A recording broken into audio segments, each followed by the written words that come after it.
Quba rayon İcra Hakimiyyətinin başçısı İlqar Mahmudov Əlik kəndi inzibati ərazi dairəsi üzrə vətəndaşların növbəti səyyar qəbulunu keçirib. Qəbulda Quba rayon prokuroru, rayon İcra Hakimiyyəti yanında İctimai Şuranın sədri, eləcə də rayonun bütün idarə, müəssisə və təşkilatlarının rəhbərləri iştirak edib. Səyyar qəbul zamanı rayon İcra Hakimiyyətinin başçısı Prezident İlham Əliyevin rəhbərliyi ilə ölkəmizdə həyata keçirilən geniş miqyaslı sosial-iqtisadi islahatlar, regionların inkişafı istiqamətində görülən işlər, həmçinin Quba rayonunda icra olunan layihələr barədə kənd sakinlərinə ətraflı bilgi verib. Qəbul zamanı vətəndaşlar tərəfindən qaldırılan müraciət və təkliflər dinlənilib, onların həlli istiqamətində aidiyyatı qurumların rəhbərlərinə yerindəcə müvafiq tapşırıqlar verilib, bəzi məsələlərin araşdırılması və nəzarətdə saxlanılması üçün qeydiyyata alınması təmin edilib. Kənd sakinləri əhalinin rifah halının yaxşılaşdırılması, sosial problemlərin həlli, kənd və qəsəbələrin inkişafı istiqamətində həyata keçirilən tədbirlərə, göstərilən diqqət və qayğıya görə dövlətimizin başçısına minnətdarlıqlarını ifadə ediblər.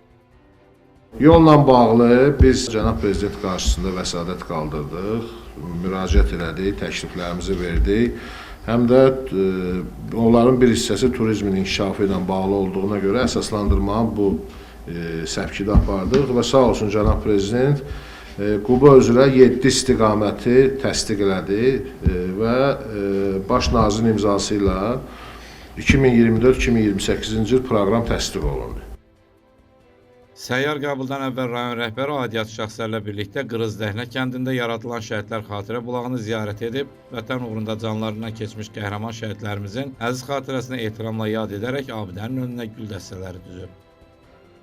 Çingiz Qədimli üçün Şuşalı Qafqaz TV üçün.